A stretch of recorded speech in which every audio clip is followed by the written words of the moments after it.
Hello, everyone. Thank you for joining us for our feature presentation today, the case study for achieving full data capture in pivotal medical device studies. My name is Brian Dempster. I'm the Senior Director of Global Clinical Management here at Axiom Real-Time Metrics, and today I'm joined by my colleague, Quinn. Thanks, Brian. Good afternoon, good evening, good morning. Quinn Zzarubick here. I'm the Director of Project Management and eClinical Operations at Axiom Real-Time Metrics. Thanks, Quinn. So as we mentioned, today we're going to talk about medical devices, and we're going to talk from the perspective of our proprietary system, Fusion, and how that can help you to manage and execute your clinical trials. Fusion is a modular system made up of several modules that you can see here that can be chosen in complete format or individually as a bespoke format to help you to execute and manage a clinical trial. The unique nature of Fusion means, though, that it does have a single point of entry to the system, and it is a unified platform, which means that all of these modules and the data within them can be related to one another. So as we mentioned, we're going to talk about medical device studies, and we're going to talk about those in terms of the unique nature and the unique considerations that come into play when you're executing a medical device study. So like any other study, medical device studies have a number of key stakeholders that have to be accommodated. But it's very important when you consider those stakeholders to think about the unique nature of their contribution to the study. There are several differences in device studies, both driven by regulations and practice and practical considerations in a device study that mean that the stakeholders have a slightly different needs and requirements of the execution materials of the study. So when we were thinking about how to highlight these unique natures, we thought about the main differences. And this is not by any means a comprehensive list, but it is meant to just highlight that unique nature of study and how that has to be considered and planned at the outset. So the procedure visit is very important in the sense that many devices are implanted or they are specifically given to the patient in a way that is not considered it when dealing with other kinds of studies. And so the procedure visit has to accommodate specific information that's captured that may not otherwise be done in a conventional study. Device details are also very, very important, and this goes beyond the procedure visit to the continuation of the study. So you're not only capturing data about the patient and the patient's well-being and the efficacy as related to the patient, but you're also collecting specific information about the performance of that device as well. And we'll talk about that specifically a little bit later on, but it's very important to consider that because that is a data set that is runs parallel and integral to the patient data set, but it is separate information. And then, of course, safety reporting is critically important in device studies because you're not only collecting the adverse events, but also specific events that are related to the device itself again. So it's that unique nature of the study that has to focus on the unique aspect that the device brings in. So in order to achieve full data capture in a pivotal medical device study, we do have a few key solutions that we're going to present. By no means are they all-encompassing. I think Brian and I could probably talk about this topic for a really long time, but we're going to go through just a couple that we've identified today. With regards to the solutions, a stakeholder engagement, so the alignment of these stakeholders that we're going to go through, as well as key technology options that can be provided in order to include in study plans that can really make full data capture possible in a pivotal medical device study. And with regards to stakeholder alignment, it's really important to take into consideration the number of people that are involved. So just as Brian had alluded to, there are some different kinds of stakeholders, and we really need to understand who are they and what are their role and what are those needs. So for today's conversation, we're going to go through just a couple areas here. So sponsor supply management, field clinical specialists, CRAs, sites, and subjects from that perspective, and some of those solutions along with that. From the sponsor supply manager aspect, then oftentimes the sponsor is the manufacturer and the shipper, so kind of functioning like the depot. So this can be a little bit unique. And what's really important is the tracking of all of that inventory. Because there's often a lot of small inventory runs as well as tracking of multiple lots, then because of those small runs, there's a lot more complexity when you're looking at lot numbers and taking into account the expiration management. So really important to keep track of those statuses and accommodate for a lot of different variation, because there's open versus used statuses after a procedure occurs. There's hand carries, there's trunk stock that's available too, rather than having a specific set of inventory at each site. So the inventory levels are a little bit lower, and it can be really difficult keeping track of these.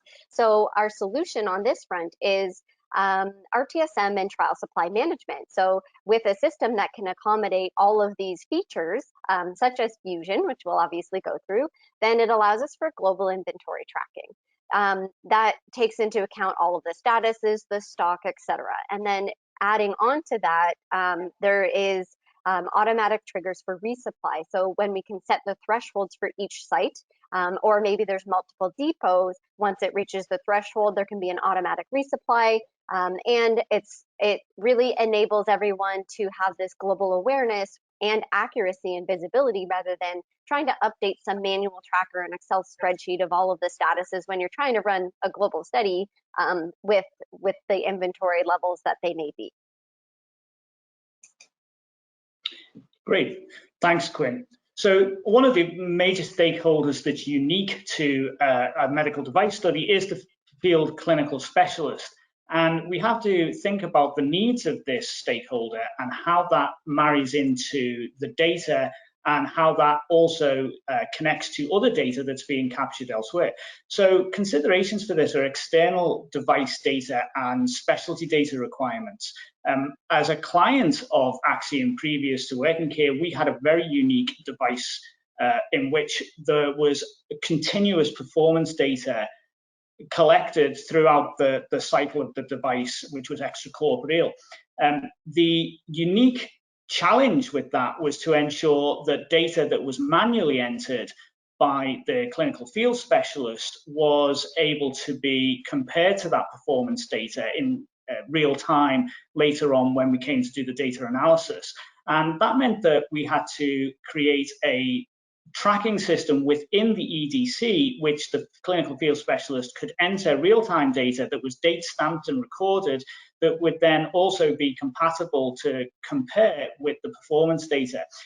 It's not always possible to do that for a clinical field specialist with a connection to the EDC for various infrastructure issues with hospitals, but absence of Wi-Fi or an internet connection, a permanent internet connection, that kind of thing. And so it was necessary to design a system that could collect that information and could date stamp and had an audit trail for that information collection, that could also then be uploaded into the EDC and compared with the perf data, performance data of the device, which could also be loaded into EDC later on. So that's a unique challenge that we were able to tailor for that client. I can speak from personal experience and say that that was very successful. And we were able to do all the things that we needed to with that data. But again, something that's unique to a device is marrying those different data sources. CRAs are also obviously a stakeholder that are involved in every aspect of every kind of clinical trial from a monitoring perspective, but in a device trial, there's a very unique set of requirements that the monitors have to adhere to. It's not only necessary to train against the protocol and other study documents, but also, of course, the instructions for use is necessary as well. And access to that instructions for use is also critical, and that's something that Fusion can provide as well. EU medical device regulations are also a consideration, and people need to be trained to that. They are coming into force, and obviously even FDA conducted studies need to think about the EU medical device regulations, and CRAs need to be aware of those. So again, another consideration that you have to factor in when you're thinking about your monitors. Monitor selection and approach to training is critical in this. Monitors with device experience are often an absolutely, or not even often, it's an absolutely essential requirement to have monitors with previous device experience on a device study, at least in some components. And then new CRAs coming on board can learn from those monitors, but it's very important to consider the experience of your CRAs when you're doing the device study. Sites also have unique requirements in device studies. So critical data capture requirements, we talked about that. It's not just the requirement to capture data associated with the patient, but also with the device itself. And of course, one of the very clear differences in that is at the procedural visit when devices, if it's an implanted device, when those devices are implanted. It's very often the case that in surgery, things are happening that have to be recorded in real time. But of course, you can't stop a surgery to allow somebody to make sure that they have an accurate recording. These things have to be done in tandem with the surgery taking place, but they have to be considered accurate. You have to know that that information is accurate. And so it used to be the case that it would require several people in a surgical implant for a medical device study to capture all of the different components of that surgery that needed to be captured on the many different forms that had to be thing. So just one example of that is the information coming from the anesthetist, for example, often needs to be captured as well as the surgical implant team as well. So you would have to have literally two coordinators capturing information because those things were happening concurrently. That doesn't necessarily have to happen with a unified platform, because you can have an e-source where the actual documents are uploaded to an electronic device, and the forms that you need at any given time are actually presented in real time. So a single coordinator has everything they need at their fingertips rather than having to switch from one form to another. And to move on to our subjects as a stakeholder, the considerations that we have are how do you ensure the validity and the accuracy of information that's coming from the subjects?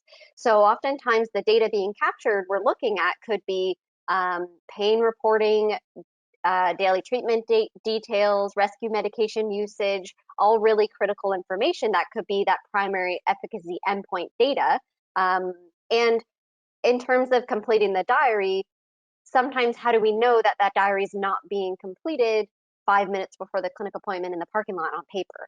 So there's a lot of considerations when we take into account that subject data that could be reported and really critical to the success of the study. So in terms of the visibility, then a solution is definitely ePro. So using an application on a mobile device could be on the subject's own phone. It could be a study provided device as well. But when you're using a solution like that, there's automatic date time stamps based on the entries that are being completed. So that definitely ensures the integrity of the data.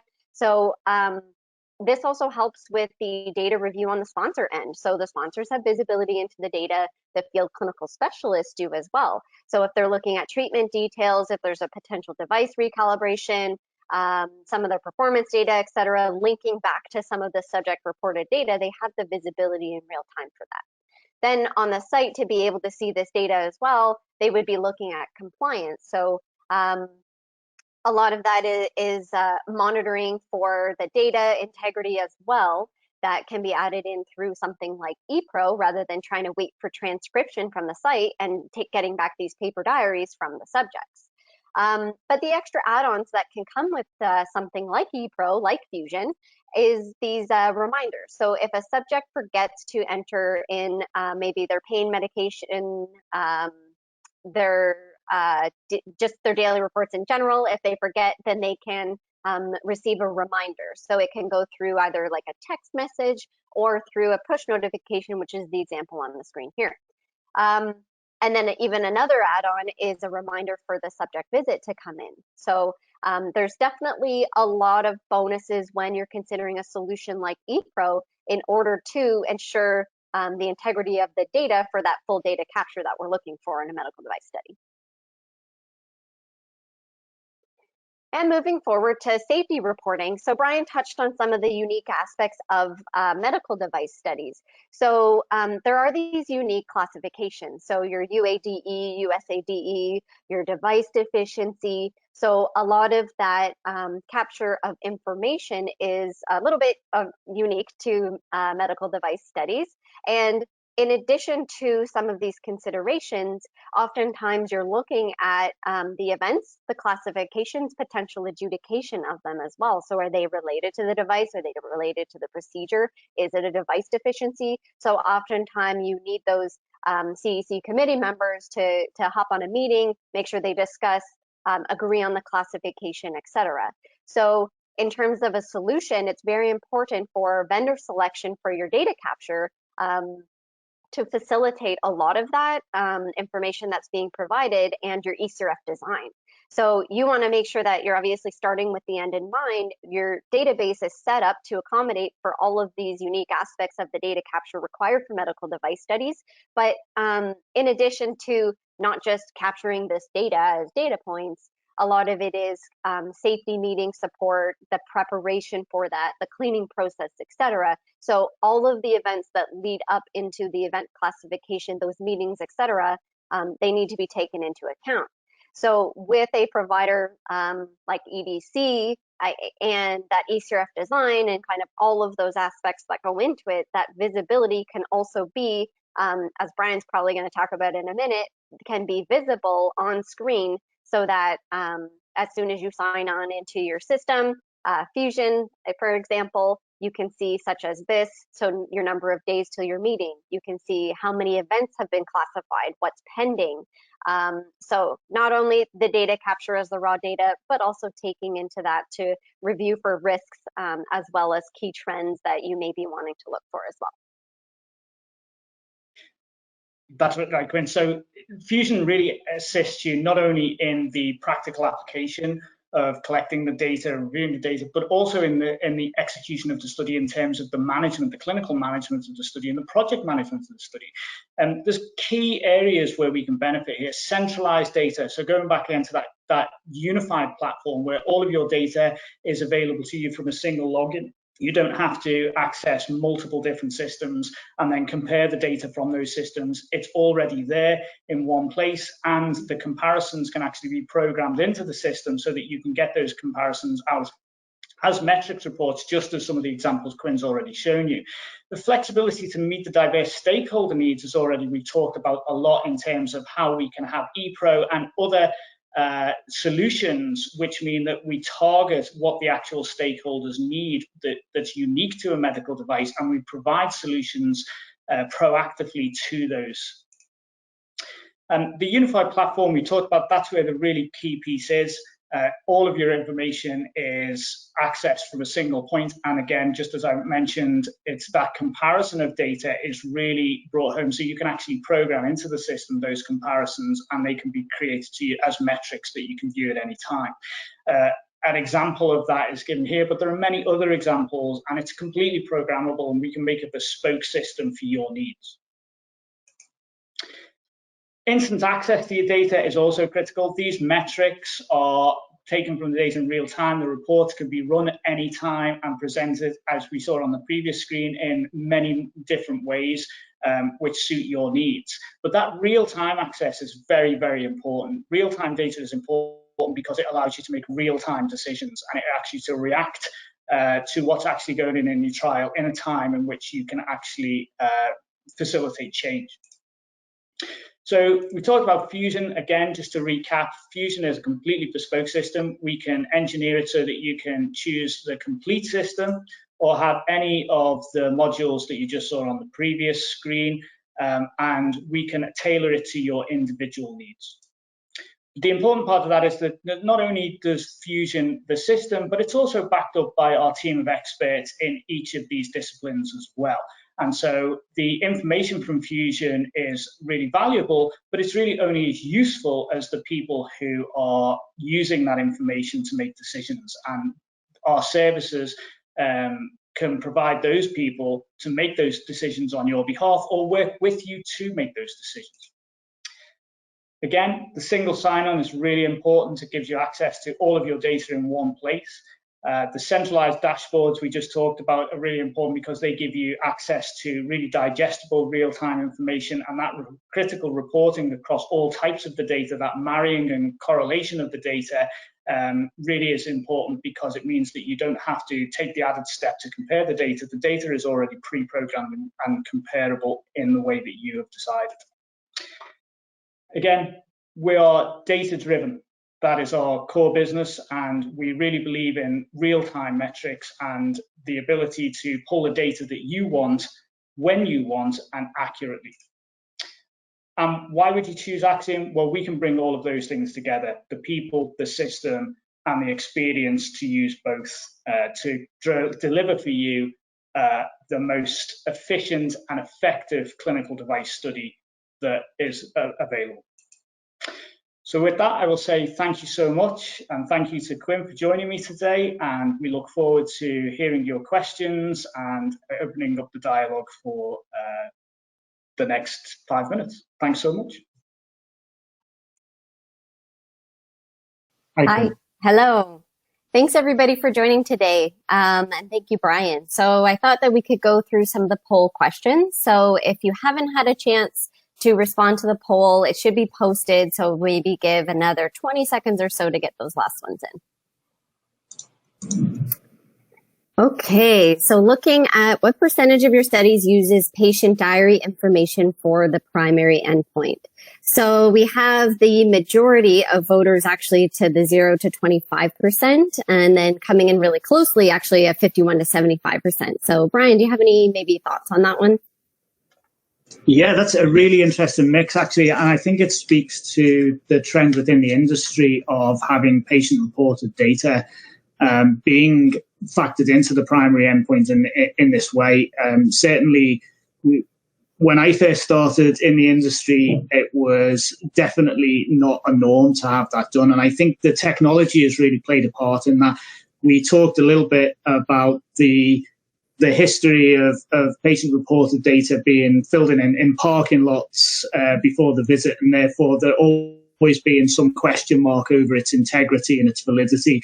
I don't think that exists anymore with the advent of ePro, and so it's no surprise to me to see that increase as people become more confident in the being able to show the validity of that data. So I think it's a really healthy trend in the industry, and I think ePro and Fusion modules in ePro and patient-reported outcomes that are directly entered into the EDC like that, I think are a really good thing for research. Yeah, I completely agree. We see more and more with clients that we're working with, they're putting a lot of that primary efficacy endpoint data on patient-reported outcomes. Yeah. Okay, so looking at the next poll question, what stakeholder do you find the most challenging to support during the planning and execution stages of a medical device study? So this one we have, it looks like a tie between monitors and sites, and then coming in sponsor QA subjects. So between that, monitors and sites. Thoughts on that one?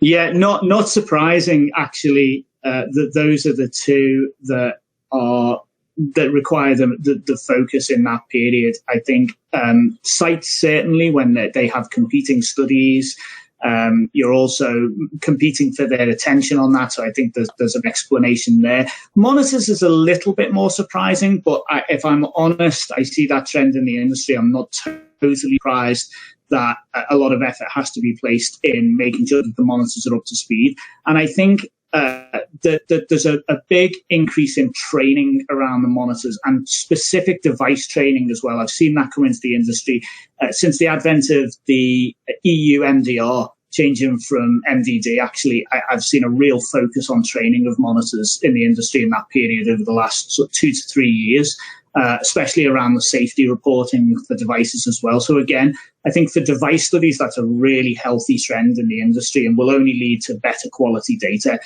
in a quicker time. Great. And then I'm wondering if, Brian, you want to start with some of the chat questions. We do have a few listed in there. Yeah, so we've got some great questions here. So first question came to us: if I'm working with you for the first time, so I assume that means Axiom, how do you approach study configuration. So that seems to be very much your wheelhouse, Quinn. Yeah, definitely. So our approach really pulls from our experience, and obviously a lot of any of the guidances, recommendations, regulations out there. So our strategic approach really comes back to some of the challenges and the stakeholders that we had gone through in our presentation. So we're going to ask a lot of questions around a lot of those areas that we already talked about, because oftentimes that's not fully thought out, and it could be even coming from protocol inception. So if you're using patient-reported outcomes, what we would then do and take back is, okay, Fusion, the ePro mobile application with your patient-reported outcomes so that you have that accurate data. That's what we're going to talk about. So we're going to go from the strategic part that's even down to the protocol and the planning stages for that. So using patient-reported outcomes, safety committee meetings, just really easy example there is looking at the timelines that you could be looking for your CEC meetings. You want to work backwards, schedule around all of the members. So just at a really high level, taking our services, such as CEC meeting preparation, et cetera, and taking our technology like ePro into consideration for that approach to study configuration. A couple other questions here, and I'll start off. What additional safety trainings do monitors undergo in order to be able to review device study data successfully?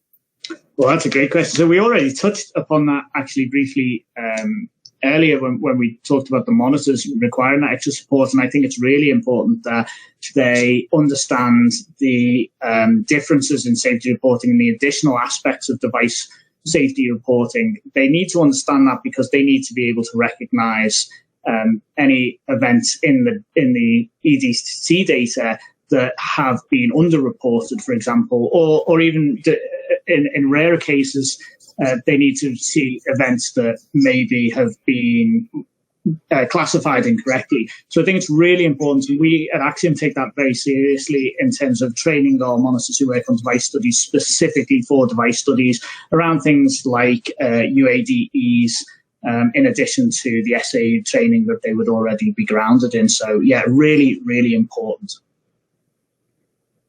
Thanks, Brian. And I think we have time for one last one.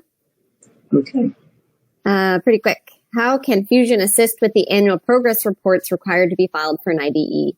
Oh, another great question. And that's really, again, really important. I think the unified platform aspect of Fusion is critically important here because it means that you can pull that data from multiple sources within the system. So not just from the safety database itself, but also from the EDC and the supply and the perf data that we talked about in the presentation as well. So having the ability to pull that data together very quickly in contemporary fashion as well, not just when the UAD is ready, but building that APR, building that APR throughout the life cycle of the annual progress report timeline, I think is really important. Yeah, and you're not looking at things like safety SAE reconciliations, right? Exactly. Yeah, really, really important. All right. I think that's about all we had for today. All right. Well, thanks very much, Quinn, and thanks everybody for listening and joining in. And if you have any other questions, then please don't hesitate to reach out to us. Thanks everybody. Bye. Bye-bye.